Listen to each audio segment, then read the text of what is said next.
ఇక డీటెయిల్స్ చూస్తే బంగాళాఖాతంలో ఏర్పడిన అల్పపీడనం ప్రభావంతో ఏపీలోని పలు ప్రాంతాల్లో వర్షాలు కురుస్తున్నాయి. ఏపీలోని ప్రకాశం, వైఎస్ఆర్ కడప, శ్రీ పొట్టి శ్రీరాములు, నెల్లూరు, అన్నమయ్య, తిరుపతి, చిత్తూరు జిల్లాలకు వాతావరణ శాఖ అధికారులు రెడ్ అలర్ట్ జారీ చేశారు. కర్నూలు, నంద్యాల, అనంతపురం, శ్రీ సత్యసాయి జిల్లాలకు ఆరెంజ్ అలర్ట్ జారీ చేశారు. పల్నాడు జిల్లాకు ఎల్లో అలర్ట్ జారీ చేశారు.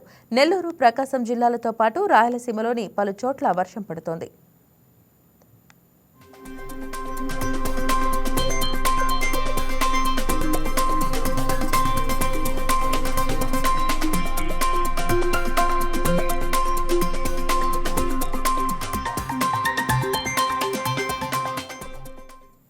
నెల్లూరు జిల్లాలో 4 రోజులుగా వర్షం కురుస్తోంది.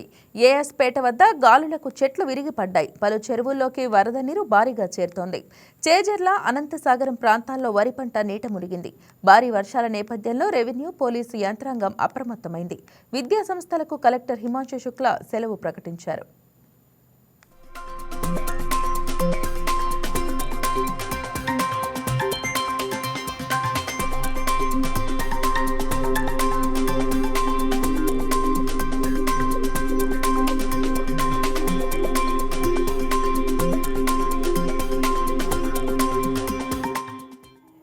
పోలీసు, రెవెన్యూ యంత్రాంగం అప్రమత్తంగా ఉండాలని కలెక్టర్ ఆదేశించారు.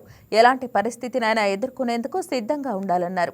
వర్షాల దృష్ట్యా కలెక్టరేట్లో 0861 233 1261, 7995 76699 నెంబర్లతో కంట్రోల్ రూమ్ ఏర్పాటు చేసినట్లు చెప్పారు. కడప జిల్లాలో మంగళవారం రాత్రి నుంచి ఎడతెరిపి లేని వర్షం కురుస్తోంది. రహదారులపై వర్షపు నీరు ప్రవహిస్తోంది. కాలువల్లో వ్యర్థాలు, చెత్తా చెదారాన్ని నగరపాలక సిబ్బంది తొలగిస్తున్నారు. అగ్నిమాపక, పోలీసు, రెవెన్యూ అధికారులు అప్రమత్తమయ్యారు.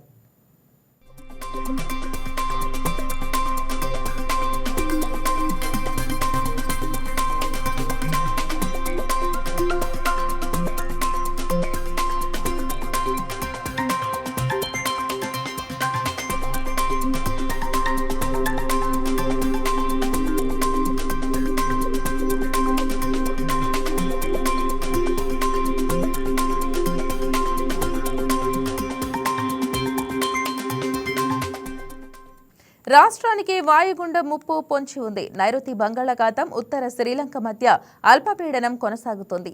ఇది పశ్చిమ వాయువ్యంగా కదిలి నైరుతి, పశ్చిమ బంగాళాఖాతం మధ్య మధ్యాహ్నం వాయుగుండంగా మారే అవకాశం ఉంది. వాయువ్యంగా కదిలి 24 గంటల్లో వాయుగుండం మరింత బలపడే అవకాశం ఉంది. ఉత్తర తమిళనాడు, దక్షిణ కోస్తా వైపు వాయుగుండం కదిలే అవకాశం ఉంది. తమిళనాడు, కేరళలో వాతావరణ శాఖ అధికారులు రెడ్ అలర్ట్ జారీ చేశారు. మధ్యాహ్నం నుంచి తీరం వెంట 30 నుండి 45 కిలోమీటర్ల వేగంతో గాలులు వీచే అవకాశం ఉందని తెలిపారు.